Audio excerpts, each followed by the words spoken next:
eyes are heavy blue, one to love and one to lose. Of course, I have nothing to do with medicine. I just teach finance. But I'm honored again to be your MC for the event. This is the third time in the series. I'm happy to be here the third time. Stop for a bit. And you know what the power of three is able to do here and universally. You want to push start a car, everybody shouts 1, 2, 3, and then we push it, and that's it.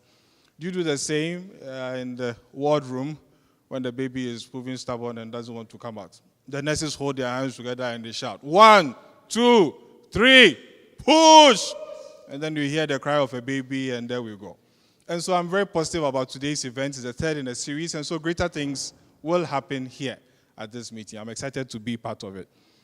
Thank you all for taking time to come and join us. LMB is about providing support for people who are going through fertility challenges.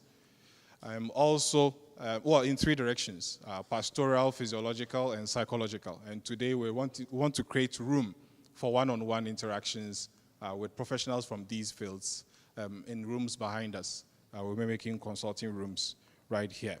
So from now until about 8:45, I'm excited to keep you updated on the events.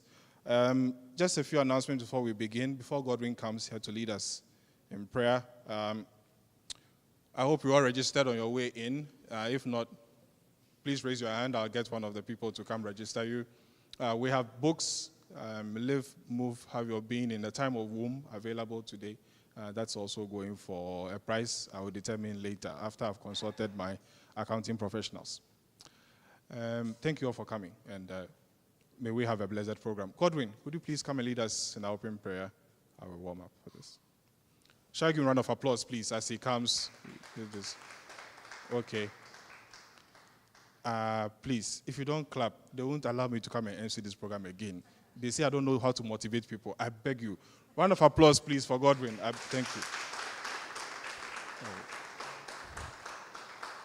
You just saved my job. God bless you. Godwin, take us to the throne of grace. Thank you. Please, may we rise on our feet for a word of prayer.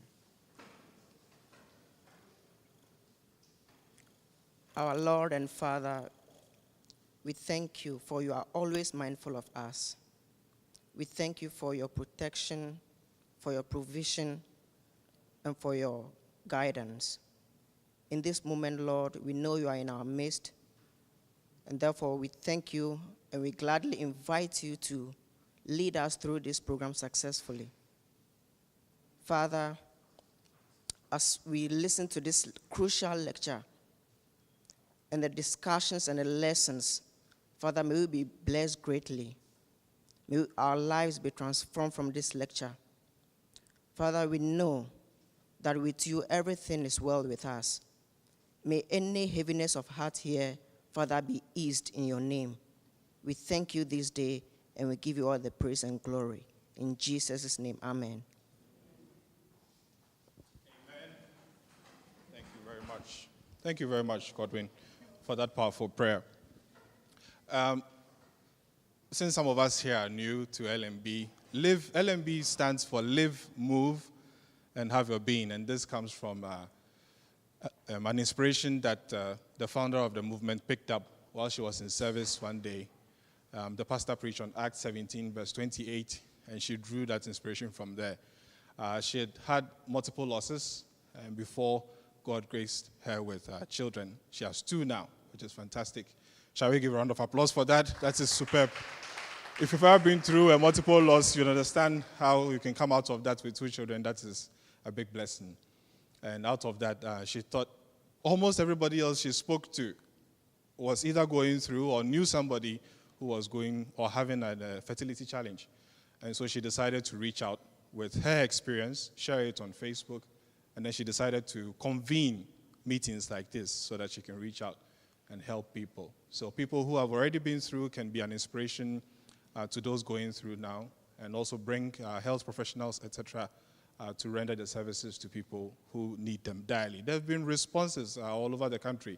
That is fantastic. And so in a short while, I will invite her, Mrs. Baba Kofi, to share her experiences and tell us about how the movement began and what the responses are and how it's been able to reach out to people. So we can be also grateful to her and learn how we can support the movement to thrive. So please, ladies and gentlemen, a round of applause. Today we'll clap. A round of applause. Please help me welcome Mrs. Barbara Kofi. Thank you. Let me hide behind. Good evening, ladies and gentlemen. And you are very welcome to this evening's program. As Joseph rightly said, this is the 3rd edition. We started Live, Move, Have Your Being last year. The whole goal of this organization is to reach out to couples and families in Ghana who are going through challenges with pregnancy and fertility. And as he rightly said, it was birthed out of a personal experience I had. I lost a first child, and after that I was hospitalized for 6 months to have my second. And during that period, I met so many other women and so many other families who were going through similar issues. As a result of that, I put it together in writing and started writing something on Facebook I called Pregnancy Tales. And these were true stories of true Ghanaian families who were going through such issues. And the feedback was amazing. I always got somebody sending me an email or a private message telling me their story. And I realized that these issues are really more prevalent than we know. Sometimes we tend to believe that women or families in the rural areas tend to face pregnancy issues or fertility issues because they probably do not have access to the kind of health care we do. But even for us who can pay a little bit more than they can, we face these issues. So I decided to start a movement to support people going through these challenges, especially when it comes to the medical support and then the psychological support. And also, we are Christians. This organization is a Christian organization, so we support people spiritually too. So Live, Move, Have Your Being started last year. Interestingly, we went on some media stations to talk about it, and the feedback has been interesting. We've reached out to people from Navrongo to Tamale to Ho to Takrade. People keep calling, people keep looking for help, and we find a way to connect them. It is really difficult to help somebody in Tamale. For instance, last year there was a lady who had lost 8 babies who called, and she was so desperate because she was pregnant and she was in her 25th week. What could we do about it? We could pray with her, give her advice. Some of the things her doctor was doing, we didn't agree with. But there was an extent to which we could go. And we are hoping that Live, Move, Have Your Being can go beyond the borders of Accra to support these women, who are out there. In the end, she lost the 8th baby. And I remember she called me at 4 a.m. that she had started bleeding. And I felt so helpless. I just called other people to support her in prayer and call to talk to her. But we are hoping that there would be a change. We would be able to reach out more and help more and support more. And with everyone here and with all the other people who are supporting, we believe we would get there. It's amazing. We did our first seminar here at Coconut Grove. We didn't know anybody. We just came to hire the place. And after that, when we approached them for support, they gladly gave it. So we are here, we are enjoying all these, and it is really at a very huge discount because they also believe in the dream that we believe in. And so many people are supporting us. So Medifem Hospital, they've supported us from the beginning, and they are still supporting us. So our fertility specialists tonight are from Medifem Multi-Specialist Hospital and Fertility Center. You see all these support groups here. So really, we don't pay much for what we do for the event. What we really would need money for is the outreaches. And I am sure over time we would get there. So thank you very much. Today we want to listen and understand what fertility is. We have an expert in the house who will be telling us. And then we would also want to connect people to the right kind of help. So medical help, psychological help. And we have all the experts here, to help us to do that. Joseph is telling me I'm talking too much. So, on this note, Joseph, you can come from a microphone. Thank you very much, ladies and gentlemen. Enjoy the day. Thank you very much. Thank you very much, Mrs. Kofi, for this wonderful movement for beginning it all. I'd like to encourage all of us here to pick up our phones, slide them open, or whatever pattern we need to draw on them. Let's go to our Facebook. We'd like you to like the page now. We have a little bit of time for that. So let's go on Facebook. We're live on Facebook now. The page is LMB Series. LMB Series. Also, so it's at LMB Series on Twitter. Or is it Twitter? Or Twitter? What is that? It depends on where you grew up. Okay, so there's at LMB Series on Twitter. Or Twitter. Okay, and then we're also live streaming right now. Live on Facebook. It's Live, Move, and Have Your Being. So that's LMB Series. If you type in the search box for a group or page, LMB Series, that should take you straight to the page. Let's like it. Now let the vibe flow. You can draw hashtags right now. There's also a phone line available for contact. For those of you who are watching live on Facebook, it's 02464257743. 02464257743 if you want to call in, make a reservation to see any of our health professionals around. The website is being constructed, but I think it's accessible now. That is www.lmbgh.org. www.lmbgh.org. So please like the Facebook page, send messages or tweets, and a WhatsApp line, which I just gave. The MTN phone number also is active on WhatsApp. And let's spread the good word. We're facing a little technical challenge, so I would do well to pilot us hover around the airport until we resolve it so we can proceed with our presentation. There are handbills outside because we're receiving support from Oh Happy Day Foundation, so you can pick up a brochure and see what they do to and how you can support them. Our keynote speaker tonight is also from Oh Happy Day Foundation. All right. We have special vouchers for you. For those of you who would like to continue your sessions with a fertility specialist, we have special vouchers from Medifem. Okay, that's the pull-up right there. Medifem Multi-Specialist Hospital and Fertility Center. We have special vouchers for you. You can pick them up, get a good discount when you do visit their health facility for medical attention. And that is great. Aren't you happy to hear that? Oh, it doesn't go into microphone. A clap will make me remain. Thank you. Thank you. Thank you. Your most lively audience I have met in 10 years. Whatever. 10 years. We also have the book available in the Womb of Time that documents the accounts of Mrs. Baba Kofi through her long walk from no babies to babies. So she compiled the tales, or the pregnancy tales, which she puts up, I think, on Mondays on Facebook. I'm very excited to read them. She puts it all together into a book, which is lovely, very easy to read. The day I went for the book launch, I bought a copy. In less than no time, I was almost halfway through the book. I was so excited and reading. I had to stop myself from drowning in the words. Very hopeful ending in the book. You may want to buy it for a friend, a relative, a colleague at work who needs that encouragement. Tonight with us, we have great health professionals for the consulting session. We have Dr. Henaku Labi with us from Medifem Fertility Specialist Clinic. He's a fertility specialist, please. Ladies and gentlemen, let's clap for Dr. Henaku Labi for making it. He's right there at the back. He's waving at us. Dr. Henaku Labi, would you please? Okay, excellent.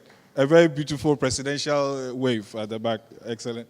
We also do have in our midst Dr. Joseph Homia. Please, a wave would be great. Oh, there he is. Standing ovation and a wave. Excellent. Okay, thank you very much, doctors, for coming. to be in the consulting room with us. We also have two psychologists. One is a clinical psychologist, the other is a senior nursing officer, senior nurse, and a professional counselor, not a self-acclaimed counselor. If you walk into their office, there are certificates on the wall, accredited universities and all. Professional counselor with us. Please help me to acknowledge the presence of Ms. Catherine Ajadi here. Would you please? Yes. Excellent. Ms. Catherine Ajadi is a clinical psychologist. And then we also have Mrs. Mate Teresa. Mrs. Teresa Mate, where is Teresa? Oh, there. By the air conditioner, please, ladies and gentlemen. Senior nurse and a professional counselor with us. It seems our technical challenge is being resolved gradually. And so I'll go ahead and introduce our speaker for tonight while all this is being done. Okay, very well. Our speaker for tonight, or at least to take us through the lecture section on the topic Living with Infertility, is Dr. Florence Nab. Dr. Florence Nab is here with us tonight. Can you please wave to us? Dr. Florence Nab, round of applause, please. Dr. Florence Nab. This is a very short brief on her. I think it's very short because I've seen her resume. It's like 50 pages. I thought I was going to write ACCA all over again. Dr. Florence Nab is here with us. She is a senior lecturer and the head of Maternal and Child Health Department of the University of Ghana School of Nursing and Midwifery. She is also the CEO of Oh Happy Day Foundation, an organization established to provide psychosocial counseling for people with infertility in Ghana. So, professionally, she is a state-registered nurse and a registered midwife. She had her Bachelor of Arts and Master of Philosophy degrees from the University of Ghana and her PhD from the University of Wisconsin-Madison in the United States of America. She has her minor degrees in psychology and gender studies and also been trained as a fellow or policy fellow by the Population Reference Bureau in the USA.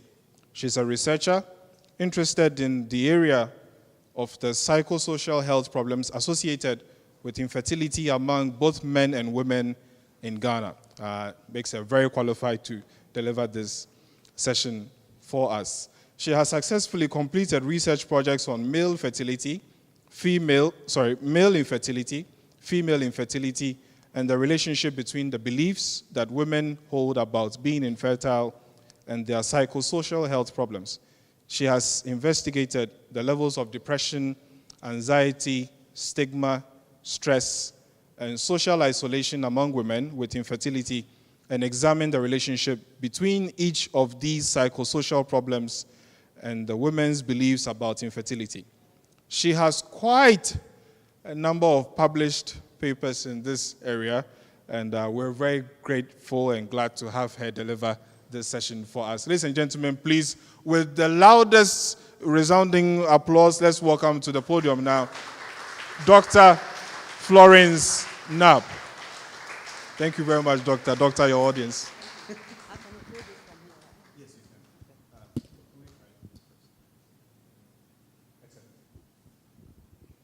Good evening. Thank you for the elaborate introduction. Why, do we have a problem again?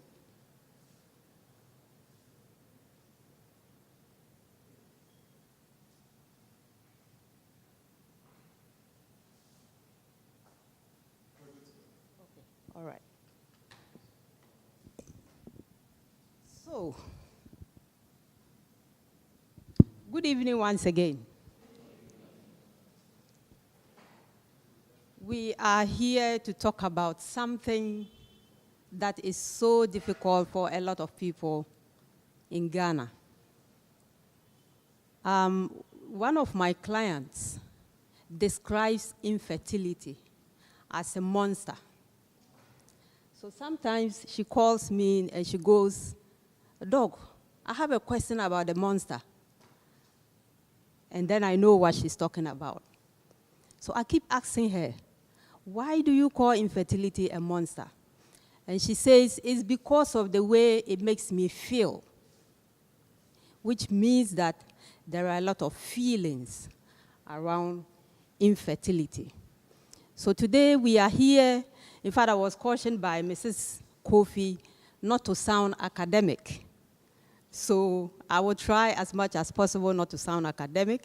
So we are here to have a conversation about how to live with infertility. After all, people live with hypertension, they live with diabetes, they live with HIV. Why can't we live with infertility? And so, in order not to sound academic, I'm just going to give you a brief overview of infertility so we understand the background of the conversation. And then we will also try to understand our culture and our upbringing. What makes us think infertility is a monster? Then I will try to explain why infertility is a biopsychosocial problem, and then we'll end it up with how to manage this biopsychosocial problem. So there are so many definitions of infertility, but the most common are the WHO definition and then the medical definition. According to the medical definition, infertility is a problem experienced by a couple. So it is the inability of a couple to achieve a clinical pregnancy after 12 months of regular unprotected sexual intercourse. And I want to emphasize on the regular unprotected sexual intercourse. Regular here means that you have to have sex 3 to 4 times a week. Yes. Why? If you want to have a baby or make a baby, you have to have sex 3 to 4 times a week for 12 months. Yes. So after 12 months, if there is no pregnancy, that's when you should start looking for help. If you have been having regular unprotected sexual intercourse 3 to 4 times a week for 6 months, and there is no pregnancy, you don't have to worry. Maybe you are just being anxious, because the definition says 12 months. There are 2 main types. If the couple has never been pregnant, then we call it primary infertility. If they have ever been pregnant, regardless of the outcome of the pregnancy, then it is called secondary infertility. So if you have ever been pregnant, and maybe you had a miscarriage, you want another pregnancy, it's not coming, then you are suffering from secondary infertility. You have ever been pregnant, you gave birth to the baby, but you lost the baby. When you are looking for it and it's not coming, then it is secondary infertility. In the whole of Africa, secondary infertility is the one that is more common. If you go to the developed countries, the most common is primary infertility. So, it is like malaria. It's everywhere. It's with us. It's common. Globally, 10% of couples have it. In sub-Saharan Africa, imagine the rates, 20 to 46%. Unfortunately, in Ghana, the only study that produced some prevalence rates for us is more than a decade old, as you can see. Since then, no researcher has come up with prevalence rates in Ghana. But even at that time, it was 12% among women and 16% among men.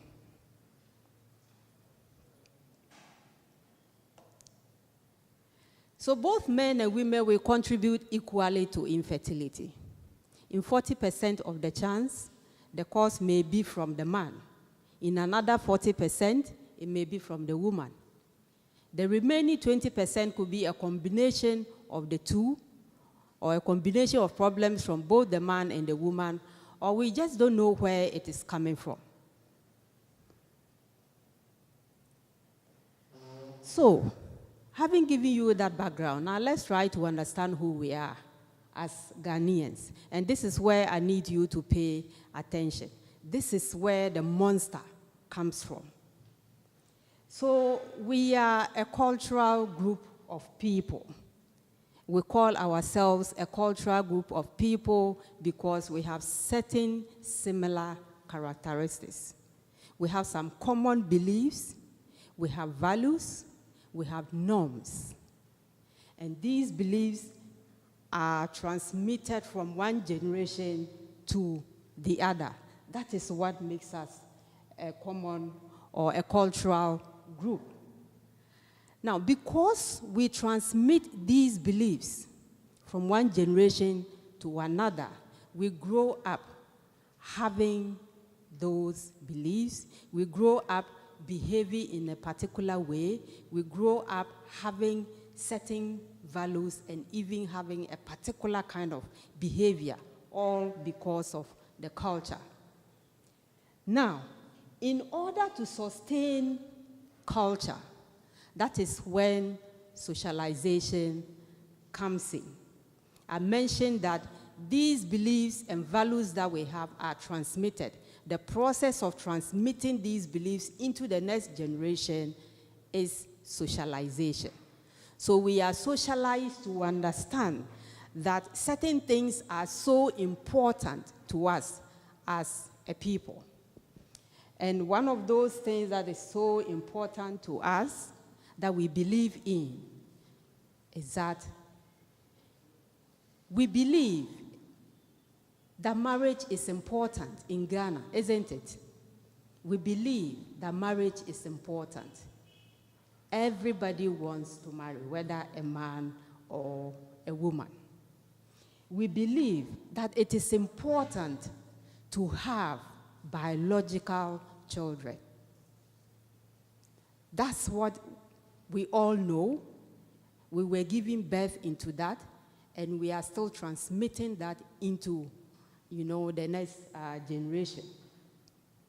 We also believe in the perpetuation of our names, especially when it comes to men.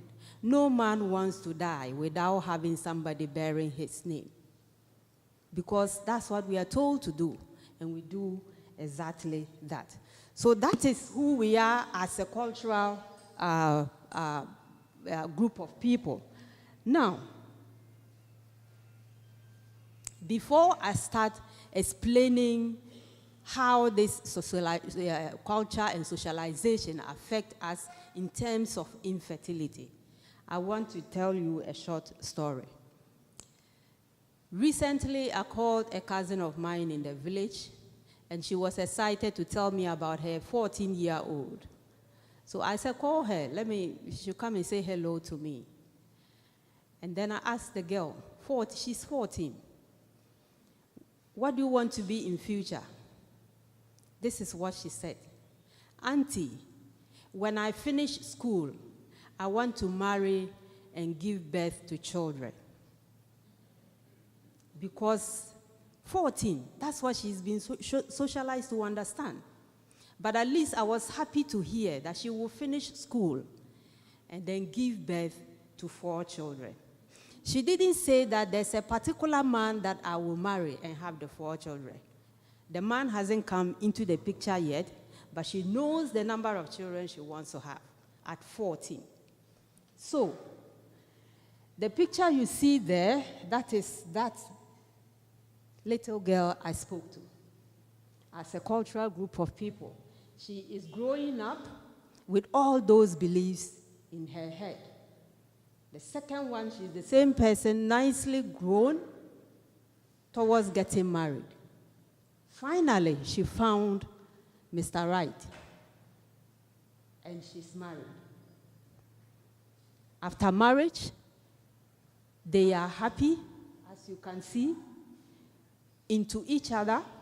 All is well until the monster appears on their door.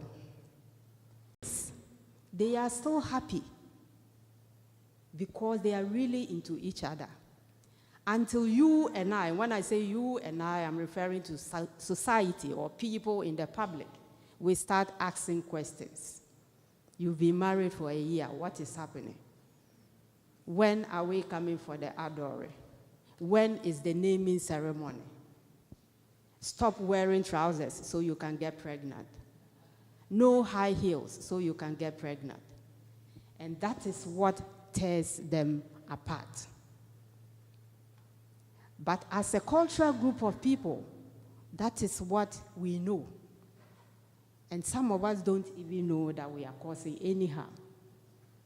So, because of the culture that we are in, that is what makes infertility what I call a biopsychosocial problem. It's a complex problem. Biopsychosocial because there are biological factors of infertility, there are psychological factors, and there are social factors. The biological factors are those you go to the hospital. Your gynecologist will send you to the lab, run a series of tests, and finally is able to say that maybe one of these conditions is the reason why you are struggling to get pregnant. So that is the biological factor, or these are the biological factors. Now, as soon as the doctor tells you that, that marks the beginning of the psychological problems. You cannot get pregnant because you have A, B, C, D. The man and the woman, they both begin to think. And you know, even though they are a couple, they cannot think alike. The man is thinking alone. The woman is also thinking. They are worried. And they are probably telling each other. The man is saying, it is not me. Maybe she's the one. After all, I've been in the past, I have impregnated a woman before. The woman is saying, no, it can't be me. I have been pregnant before. It's just that I was too young and I had to abort. It's not me. All those worries will lead them to sleepless nights. And once they are not sleeping, things they used to do to make themselves happy, they won't do them anymore. So sadness ensues. For some reason, they are so angry at each other. So constant anger is part of the psychological factors. When a man is told that you cannot impregnate a woman, it affects their self-esteem. So low self-esteem. The same thing happens to the woman. Every woman is able to get pregnant. Why me? That affects her self-esteem as well. They live in constant fear, not knowing when it will come. Assuming it doesn't come at all, and I hit my 40s or 50s, what is going to happen to me? What will happen to my marriage? What will happen to my man or my husband who will not have somebody to bear his name? All these thoughts are going through their heads. And then the real monster, anxiety, stress, and depression. They are triplets. They go together. Once one appears, the other two will appear. Now, sex is what they need to get pregnant. Because the relationship is so bad, they don't even have the sex. They start reducing how many times they would have sex, all because of the worries and all of these things. By the time they hit about 3 months, they have stopped having sex. And you are expecting to get pregnant. It won't happen. So, the social factors. The couple live in a community. We are a cultural group. 6 months, sometimes even 3 months, and then family and friends will start to gossip. They have been married for 6 months, and she's not vomiting. What is happening? Then they are watching her period. They see her going into a store to buy something. Oh, she bought parts this year or this month, and didn't happen. Yes, it didn't happen because she bought parts. And the gossip is so much in the community. It gets back to the couple, and there's so much pressure just because they cannot get pregnant. Now, the pressure sort of comes indirectly from the society. Sometimes you call a fellow woman by the name of her child. You don't know you are offending another woman who is struggling to get pregnant. But it happens. It happens. Because people are talking about them so much in the community, they are stigmatized. They start withdrawing from the community. They will no longer go for any meetings, any associations, any parties. They won't go. Then, by the time the year ends, the community or the society itself will isolate them. They have important discussions in the family and in the community. They will not be invited because they think that they have no experience to contribute. So those are the social factors. And this is why I call infertility a biopsychosocial problem. Now, it is normal for all of us to grieve when we lose a loved one or when you lose something. For the normal grieving process, we all grieve every now and then. We go through all these stages: denial, anger, bargaining, depression, and finally, acceptance. So once you lose a loved one, we all do it. No, it's not true. I remember just about 2 weeks ago when Ebony died. When I saw them, I said, no, she's not the one. I don't think she's the one. Denial. So that's what we all do. The denial will lead you to anger. And then sometimes you ask yourself, maybe if I had done this, this wouldn't have happened. This is the normal grieving process. Maybe if I had taken this relative of mine to the hospital, if I had given her money, she wouldn't have died. You are bargaining.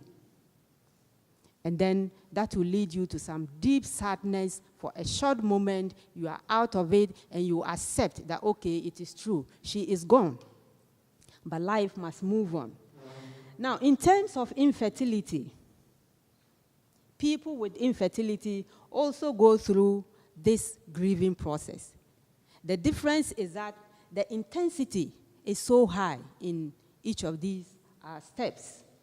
So you go to the hospital, the doctor says your tubes are blocked, or your husband has low sperm count, and maybe that is why you cannot get pregnant. And they start saying, no, not me, not me. Both the man and the woman are saying the same thing. They are angry. They start to bargain. The difference between this bargaining and the normal bargaining is that they go from one hospital to the other. I don't trust what the first doctor said. So let me go to another clinic to see if the diagnosis will be different. If they go and the diagnosis is the same, then they go into depression. Now, this is where the problem is with infertility. They go into depression, they never come out of it. They can be in the depression state until the pregnancy occurs, or until the person goes for counseling, or until the person probably reads about it and begins to accept that this is part of life. Otherwise, they can be in there for really a long time. Now, people with infertility grieve several times a day, all because of who we are. Just as I said at the beginning, you call somebody by the name of her daughter, and it's an offense. They see somebody who is pregnant, and then they cry. When am I going to be in that state? Somebody with a baby, they cry. So several times in a day, they grieve. Now, because of that grieving process, it is not their fault that they are grieving so badly. They really want to stop it, but it is not easy. And that's why that client of mine called it a monster. There are so many good, coping behaviors. Unfortunately, when it comes to infertility, because they are so desperate, they don't go by these, the good coping behaviors. Rather, they go by the bad ones. So if you go to 2 clinics, they give you the same diagnosis, they stop going. And we all know treating infertility is expensive. When they run out of money, that is it. They will not go again. They begin to blame themselves, especially women. Women are very good at blaming themselves. It's because I did this. It's because I did that in the past. That's why it is not coming. They isolate themselves. They don't even want to talk to anybody, much more talking about counseling. Infidelity, surprisingly, came out of my research as a coping strategy. So that's why I listed it under bad coping strategy. And usually as they are debating among themselves, the man decides, I will try outside. Pick a girlfriend. That girlfriend can pin a pregnancy on you, but that's what happens. When the woman is fed up, she would also try. Sometimes when the couple love each other so much, it is an agreement, and that's what I got from my research.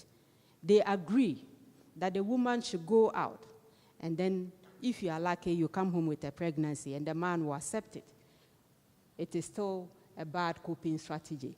Now, as we can see, they have a lot of issues about their psychosocial health, and we really want to be able to help them maintain and sustain their psychosocial health. And that is why it is important that we manage them biopsychosocially so that they can have good mental, social, spiritual, and emotional well-being so they can sustain their psychosocial health. Now, there's actually research evidence suggesting that there's a relationship between the psychosocial problems and then your ability to get pregnant. So for instance, the three issues I talked about, the triplets, anxiety, stress, and depression. When you are stressed, stress is part of our life. When you are stressed, physiologically, your body will produce stress hormones. Examples of these are cortisol and then prolactin. Prolactin, as a woman, when you have too much of it in your system, if you are lactating, it's good. That is, if you are breastfeeding, it's good because that's what helps you manufacture milk for the baby. But if you are not breastfeeding and you have too much of it in your system, as a woman, you will not ovulate. It prevents ovulation. As a man, you will have a problem with the formation of the sperm. And if you have these issues, it means the pregnancy will not occur. So this is why it is important that we help them manage the stress. We help them manage the depression and the anxiety so that conception may be easier for them. And managing that means that we should be able to manage the biological factors. That is what the doctor identifies. And then we should be able to also manage the psychological and social factors to give them a complete care. So the first action here for you to take when you want to manage the biological factors is to run to the hospital or run to the fertility clinic and talk to a gynecologist so that they help you find out what is wrong and then you begin the treatment. So I'm told Dr. Banfo is not here, but Medifem is an example of a fertility clinic that you can go to, or for now you can contact Mahogany Consult for referral. The second action here, I'm told that I don't have enough time anymore. So the second action here is for you to seek counseling, professional counseling, so that you can manage the psychosocial problems that I talked about earlier, to give you holistic care. And as I mentioned at the beginning, that is what we do at Oh Happy Day Foundation. We provide psychosocial counseling for people who are struggling with infertility. So to conclude, all I am saying is that infertility has 3 levels of problems that makes it a monster. biological problems, psychological problems, and social problems. So if we are managing infertility, it is important that we manage all the factors to give them a complete care. Thank you very much.